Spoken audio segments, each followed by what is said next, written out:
Muy buenas noches, hermanos, que el Señor les bendiga. Tenemos para hoy un tema muy interesante para compartir.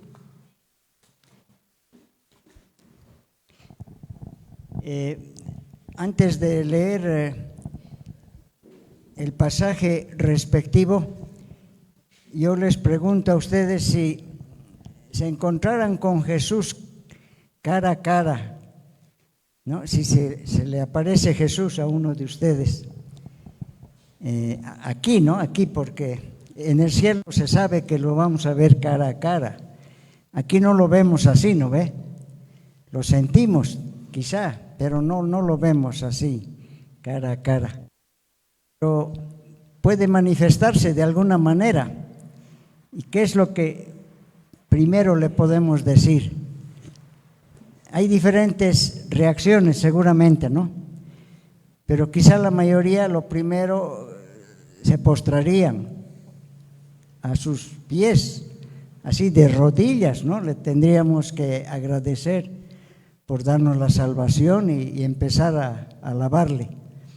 Y si se tratara de preguntarle o decirle algo, quizás se nos viene a la mente esto, lo mismo que le preguntó Pablo, ¿no?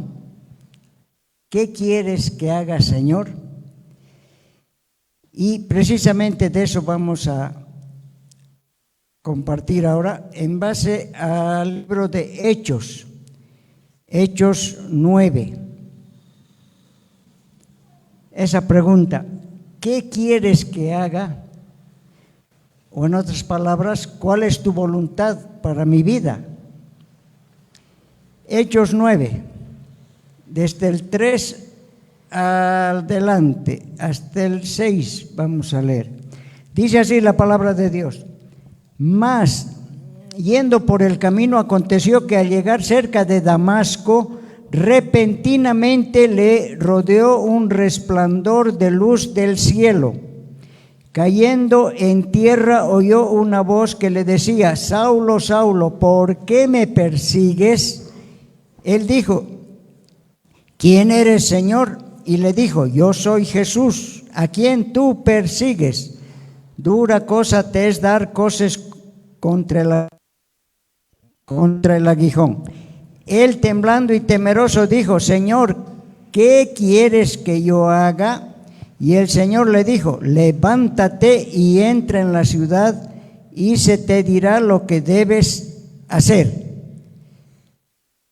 Aquí nos relata la palabra de Dios la conversión de Pablo, ¿no? Sabemos que antes perseguía a la iglesia y los hacía apresar e incluso los mataba por su celo religioso.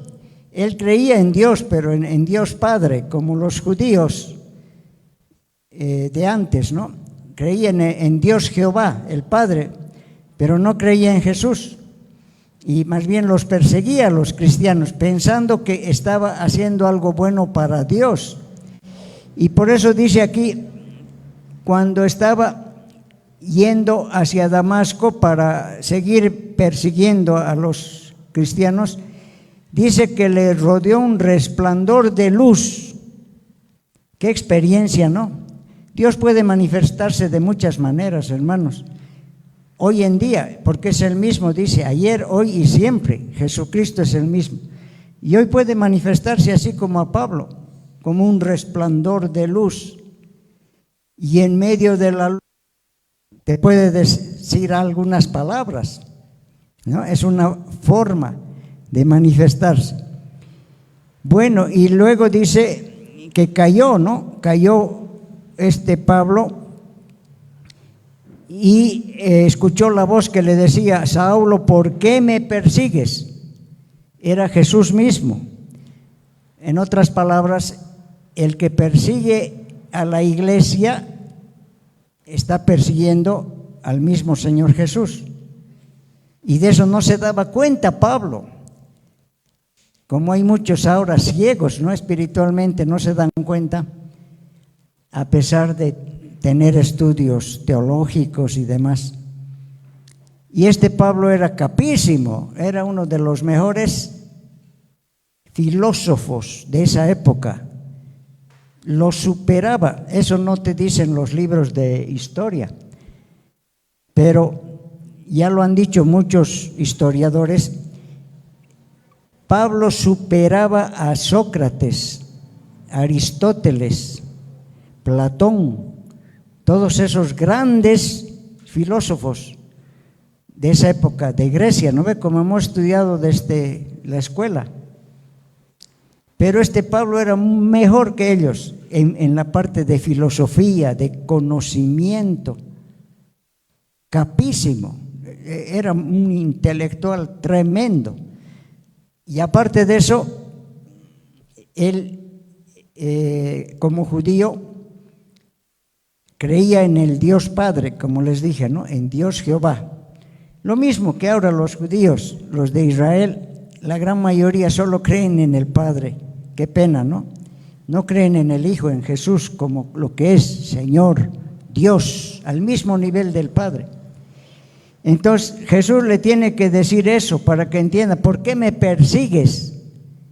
En otras palabras, estás persiguiendo a mi iglesia, a mis seguidores, a los cristianos, y al hacer eso a mí me estás persiguiendo. Luego Pablo se da cuenta más bien, ¿no? Y por eso le dice, ¿quién eres? Y ahí está clarito, yo soy Jesús a quien tú persigues. Yo soy Jesús, dice. Y dice, dura cosa es dar coces contra el aguijón. Eso quiere decir patada, coces significa patada, ¿no?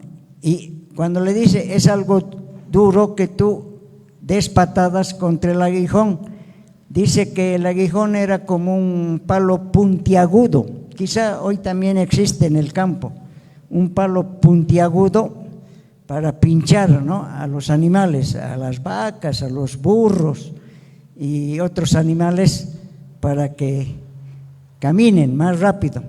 Entonces ahí le dice, tú mismo te haces daño, a ver, querer patear a algo filudo con punta, tú mismo te haces daño, ¿no? Nuestro pie se lastima. Eso le estaba diciendo a Pablo, al perseguir a mi iglesia, tú mismo te estás haciendo daño. Y el verso 6 es, ¿no? El tema mismo de este estudio, que Pablo temblando, dice, temblando, ¿no? Y de miedo, temeroso, y le dice, ¿qué quieres que haga, Señor? Esa debe ser nuestra actitud siempre, decir, Señor, ¿qué quieres que haga? ¿Cuál es tu voluntad para mi vida? Y Jesús le dice, levántate y entra a la ciudad, ahí se te dirá lo que debes hacer. Ahí le está indicando el Señor Jesús. Bueno, entonces, hermanos, de este pasaje yo he rescatado 3 puntos importantes que tiene que ver con conocer la voluntad de Dios. Ese es el tema. ¿Ya? ¿Cómo conocer la voluntad de Dios? En base a este pasaje, entonces tengo 3 puntos. Miren, 1, Dios nos promete su guía. Ya, para que se grabe más viendo, ¿no ve? Se graba más leyendo y escuchando. Y más todavía en forma audiovisual. Entonces, primer punto, Dios nos promete su guía. Si volvemos al versículo 6, Jesús le dice, levántate y entra en la ciudad y se te dirá lo que debes hacer. Ahí está la guía, la dirección de Dios. Ahí se te dirá. Y Dios utilizó a un hombre, ¿no? Como vemos más allá, en el verso 17, ¿a quién lo utilizó? A Ananías. El verso 17 dice: fue entonces Ananías y entró en la casa y poniendo sobre él, o sea, sobre Pablo, ¿no? Poniendo sobre él las manos, dijo: hermano Saulo, el Señor Jesús, que se te apareció en el camino por donde venías, me ha enviado para que recibas la vista y seas lleno del Espíritu Santo. Pablo se quedó ciego ante ese resplandor, la gloria de Dios, esa Shekinah.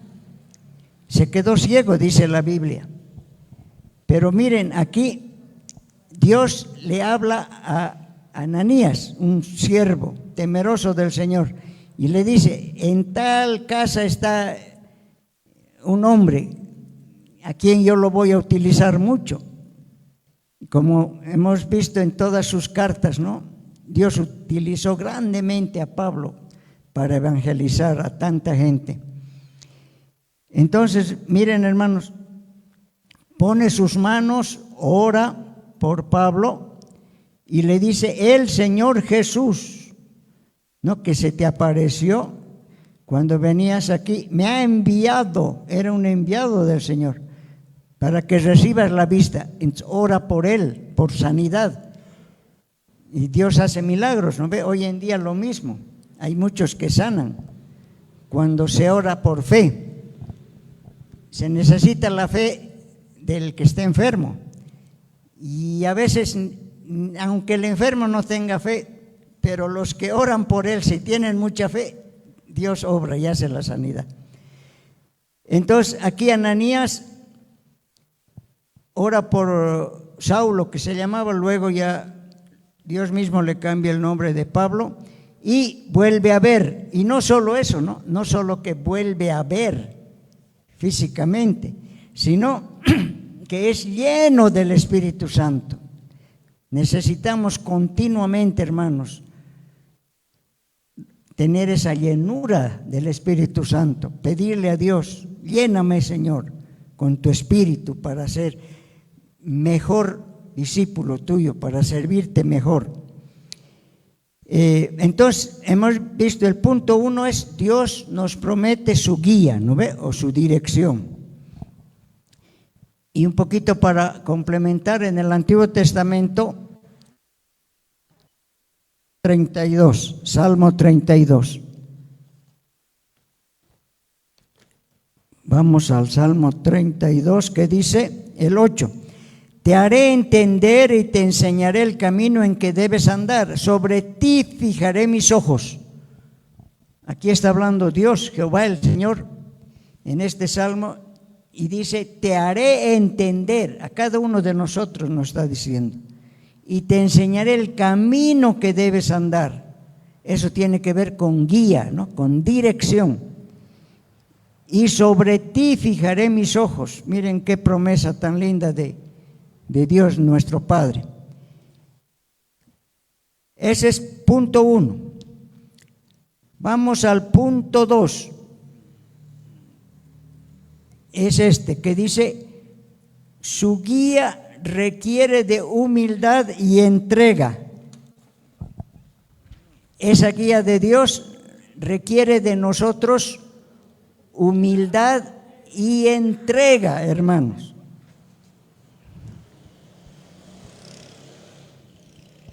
Pablo le dijo humildemente, una vez que ya se rindió ante él, ¿no?, porque antes era perverso, perseguía a los cristianos pensando que estaba haciendo algo bueno para Dios, no se daba cuenta. Pero cuando ya tiene esa experiencia sobrenatural, ¿no?, con esa luz y todo, entonces ahí ya tiene una actitud humilde. Con toda humildad, Pablo le dice: Señor, ¿y qué quieres que haga? Lo que tú digas, yo voy a hacer. Eso es humildad y entrega total a Dios. ¿Saben? Hay un ejemplo de un jovencito quinceañero que a esa edad siempre son rebeldes, Se les dice que hagan algo y no quieren, ¿no ve? Y este joven con su padre se portaba así, rebelde. Pero un día se convierte, el jovencito se convierte de corazón a Dios y empieza a asistir a la iglesia y le fascina su primer amor. Y le dice a su padre: papi, ¿sabes? Voy a hacer lo que tú digas. O sea, parecido al Pablo, ¿no? ¿Qué quieres que haga, papi? Lo que tú me digas. Ya no te voy a contradecir, me voy a portar bien. Si quieres, no me des recreo. Si quieres, no me des celular. Y no me mandes a jugar fútbol. Lo que más le gustaba. Estaba dispuesto a renunciar a todo. Y a su padre le dice: yo quiero obedecerte. Aunque no me guste, voy a hacer lo que tú digas. ¿Qué creen la respuesta de un padre generoso, ¿no? De un padre bondadoso? Porque si es uno abusivo, dice: ahora sí, ahora me aprovecharé, pues. Y le dice: bueno, empieza a limpiar los pisos, tú vas a lavar los platos, tu mamá y yo no vamos a hacer nada, tú vas a cocinar y tú vas a hacer todo. Pero si es un padre amoroso como nuestro Padre Celestial, no ve. Entonces ese papá más bien lo abraza y le dice: pero qué bueno, hijo, que tengas esa actitud. Entonces los dos juntos vamos a marchar en el camino de Dios. Y el mismo padre se entrega al Señor a causa de su hijo y no le abusa. ¿Cómo le iba a abusar, no? Y lo mismo se dan cuenta si un creyente le dice a Dios: Señor, voy a hacer lo que tú digas desde hoy, aunque no me guste. Hay cosas que no nos gustan, pero por amor a ti, Señor, lo voy a hacer.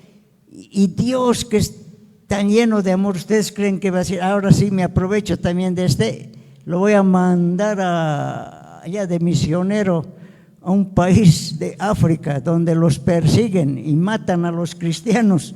Ahí lo voy a mandar. ¿Creen que Dios va a hacer eso? Y de paso, si ese hombre o mujer, puede ser, no tiene llamado de misionero, él tiene otros talentos, entonces Dios no le va a obligar a que vaya de misionero y de paso a un país donde corre peligro y quizá ya no vuelve más. Entonces, si le decimos a Dios así de corazón: quiero hacer tu voluntad, aunque no me guste lo que tú digas, entonces Dios no nos va a hacer una de esas cosas, no se va a aprovechar, entre comillas, de abusar de nosotros. Más bien va a decir: qué bueno este hijo o hija que quiere hacer mi voluntad, entonces yo lo voy a bendecir más bien en todas las áreas. Entonces ya hemos visto 2 puntos para repasar antes del tercero. 1, Dios nos promete su guía, hermanos. 2, esa su guía requiere por parte nuestra de humildad y entrega absoluta, confianza total hacia el Señor. Y 3, el último punto, su guía es práctica, no es algo místico. Ya vamos a ver, su guía es bien práctica, hermanos. Miren, en el verso 3 dice que aconteció que al llegar cerca de Damasco le rodeó un resplandor de luz del cielo. Ahí era algo sobrenatural que no pasa muy normalmente, diremos, no es común, ¿no? En esta época, Puede haber casos, les digo, porque Dios es todopoderoso, pero generalmente no hay muchos casos así. Pero es real de que hay con una luz como al Pablo, si tú estás orando y clamando un momento de esos en tu casa a solas y te arrodillas, te humillas ante Dios y clamas y lloras por algún motivo, Dios se puede manifestar de muchas maneras. Una de esas es con visiones en forma sobrenatural, con sueños, te puede dar sueños también, con diferentes señales y aún con voz audible. En la Biblia menciona, hermanos, yo creo todo lo que está en la Biblia, por más que no lo haya experimentado. No necesitamos experimentar necesariamente. Qué lindo si lo experimentamos. Pero, por ejemplo, yo nunca, 50 años tengo de convertido en los caminos del Señor.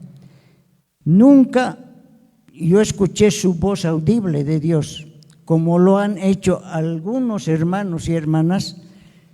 Qué bendición, que dicen que han escuchado una voz así hermosa, suave de Dios.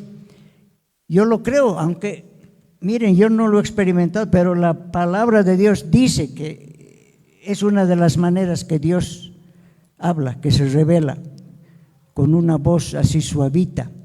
Lo dice, hermanos. Entonces, tenemos que creer, aunque tú no lo hayas experimentado.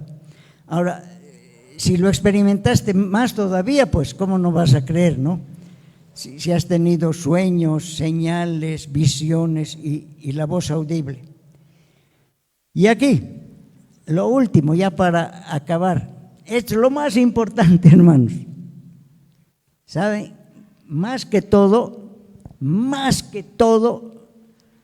¿cómo nos habla Dios? Con su palabra, con su palabra. O sea, ya les dije, es lindo.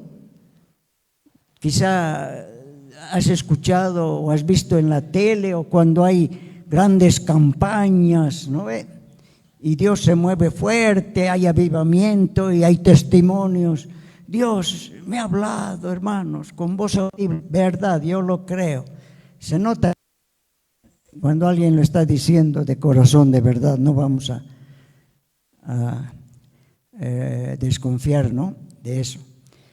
Y hay muchos que dicen, y Dios me dio este sueño, y Dios me mostró esto y aquello por estas señales. Qué bueno, pero ¿saben? Eso no es lo más importante. Lo más importante, con toda seguridad, y eso cada día Dios nos habla y nos muestra su voluntad mediante su palabra escrita. Por eso es importante leer cada día, no solo leer la palabra, sino estudiarla, escudriñarla. ¿Qué dice el Salmo 119? Hay muchos pasajes, ¿no? Pero solo para elegir uno de ellos sobre esto. Salmo 119, versículo 105. Aquí el salmista dijo, lámpara es tu palabra, lámpara es a mis pies tu palabra, y lumbrera a mi camino. La palabra de Dios es una lámpara, es luz a nuestro camino. Y en el Nuevo Testamento habla también bastante de la palabra de Dios, que dice que es como espada de doble filo. ¿Se dan cuenta? Una espada de ambos filos que penetra hasta lo más profundo de nuestro ser. Por eso es importante. No nos debemos dejar guiar tanto por esas cosas muy sobrenaturales. Existe, amén, no digo que no, yo creo en lo sobrenatural. Yo he visto milagros, hermanos, he visto crecer una pierna cuando un pastor oraba. He visto personas que cojeaban, un sobrino mío de nacimiento, y 5 operaciones y seguía cojeando. Gastaron harto sus padres en vano, seguía porque nació mal de la cadera. Y un hombre de Dios, un pastor, oró por él y empezó a caminar hasta el día de hoy normal, ni un poquito de variación, normal como cualquiera de nosotros. Yo he visto grandes milagros, les digo, hechos por el Señor. Y más que eso todavía Él hace, porque Él es el mismo. No pensemos, dice la Biblia que esa época Jesús sanaba enfermos y resucitaba muertos y daba vista a los ciegos hace 2000 años, y quedarnos con eso. Y hoy necesitamos un Dios todopoderoso que haga grandes milagros. Y el mayor milagro es que cambie la vida de una persona. Ese es el mayor milagro de Dios. Amén. Más que sanar, Dios sana, salva tantas veces, pero ya es decisión personal, ¿no ve? No solo esto de no se unan en yugo desigual, hay muchos mandamientos en la palabra de Dios, tanto del Antiguo como en el Nuevo. Bueno, todo lo tenemos que pagar las consecuencias. Es una pena, ¿no? Qué triste. Pero si andamos conforme a su palabra, bueno, nos vamos a librar de tantos problemas y vamos a vivir de victoria en victoria y ser muy bendecidos. Amén. Bueno, hermanos, ese es el tema para hoy. Terminaremos con una oración, por favor, de pie.